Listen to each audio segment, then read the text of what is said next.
जो शिवरात्रि के दिन मेरे मंदिर में दिया लगाएगा या बेलपत्री के पेड़ के नीचे जो दीप प्रज्वलित करेगा, उसके घर में लक्ष्मी सदा के लिए विराजमान रहेगी।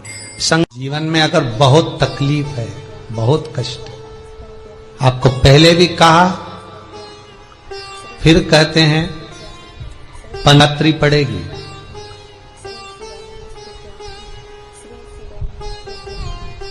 जो माघ महीने में शिवरात्रि पड़ती है उससे भी प्रबल शिवरात्रि। ये शिवरात्रि 19 वर्ष के 2 बार गैप करने के बाद 183 वर्ष के बाद आएगा और 183 वर्ष के बाद फिर इसमें की शिवरात्रि प्राप्त होगी। और 183 वर्ष किसने देखे? कौन ने देखे? और निवेदन करूंगा, अगर जिंदगी में थोड़ी सी तकलीफ है, दुख है, कष्ट है, परेशानी है, तो उस शिवरात्रि को हाथ से मत जाने दो।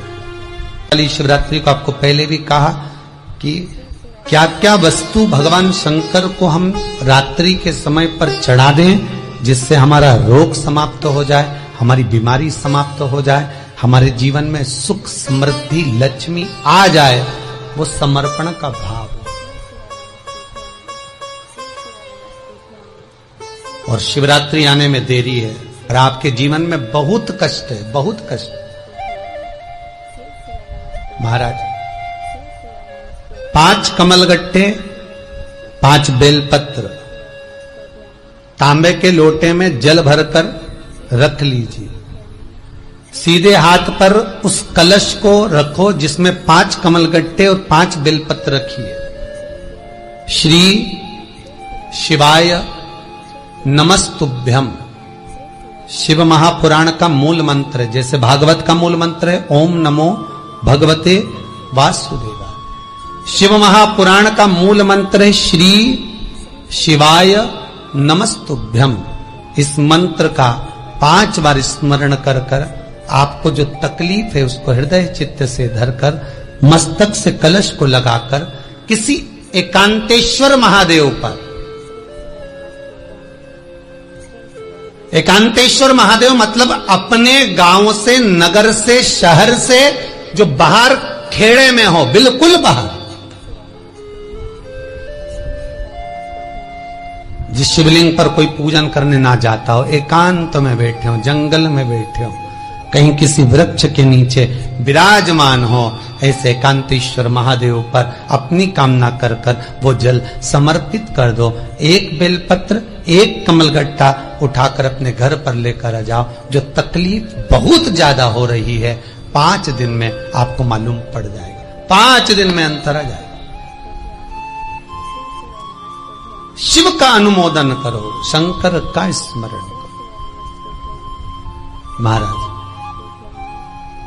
ये अश्विन का जो अधिक मास है 183 वर्ष के बाद वापिस आएगा। योग, ये योग पहले मिल जाता 19 वर्ष में, पर अब मिलेगा 183 वर्ष।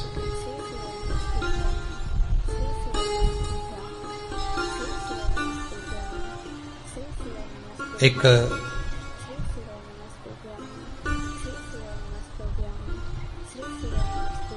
किन्हीं माता जी का एक प्रश्न था, वो ध्यान में नहीं आ रहा है वो कहां से थी, कि उन्होंने एक प्रश्न किया था, व्हाट्सएप पर लिखा हुआ आया था कि उनके घर में कोई बहुत ज्यादा बीमार पड़ा हुआ है और बहुत बुजुर्ग है, लगभग 90-95 साल की हैं और शरीर गल गया, शरीर में अब कीड़े पड़ रहे हैं। सिस्टर को बुलाते हैं, डॉक्टर को बुलाते हैं, तब उनको साफ करते हैं, शरीर इतना गल चुका है। उसके लिए क्या करना चाहिए?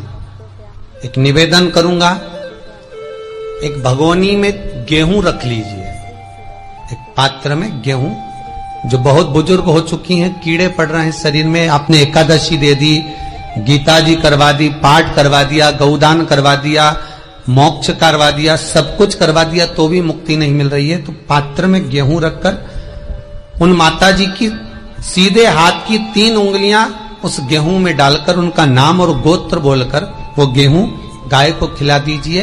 पात्र किसी गरीबड़े को, भिक्षुक को दे दीजिए महाराज, 3 या 4 दिन में मोक्ष प्राप्त हो जाता है। इतनी अगर भोग रही हैं तो कर सकती है। इतना कष्ट अगर भोग रही है कि शरीर गल चुका है, कीड़े पड़ रहे हैं शरीर के अंदर और सारी खाल टपक टपक कर गिर रही है, तो उनकी मुक्ति हो, उनका मोक्ष हो। आज माता जी कह रही थी कि हमने गीता जी सुना दी, पाठ कर दिया, सब कुछ कर दिया, गौदान करा दिया, सब करा दिया, पर मुक्ति नहीं। शिव का हो, शंकर का, मेरे बाबा विश्वनाथ का स्मरण करो, मिलेगा। फिर निवेदन करूंगा, ब्रह्मा ब्रह्मलोक में रहते हैं, भगवान विष्णु बैकुंठ में रहते हैं। मृत्यु लोक का अगर कोई देव है तो वो महादेव है। पृथ्वी का अगर कोई देवता है तो वो देव अधिदेव महादेव है। पर हमारी आदत है, हम पड़ोस की काकी आती है तो उसको प्रणाम करते हैं, मासी सास आती है तो उसको नमन करते हैं, चाची सास आती है तो उसको नमन करते हैं, और घर में सास बैठी रहती है उसको कभी नमन नहीं करते। आदत है ना हमारी। दूसरों को तो हम प्रणाम कर लेंगे पर घर की सास को नमन नहीं कर पाते। उसी तरह हम भगवान विष्णु का स्मरण कर रहे हैं, ब्रह्मा का स्मरण कर रहे हैं, सारे 33 कोटि देवताओं का स्मरण कर रहे हैं, पर भूलोक का इस देव अधिदेव महादेव का हम कितना स्मरण कर रहे हैं। हम तो भगवान शंकर के मंदिर में भी जाते हैं तो छल करते हैं। गए मंदिर में, वहां का लोटा उठा लिया, पानी भर लिया, शंकर जी को चढ़ा दिया। लोटा दूसरे का, पानी दूसरे का, मंदिर भी दूसरे का, पानी चढ़ा दिया बस। और इतनी सात्विकवान सिर्फ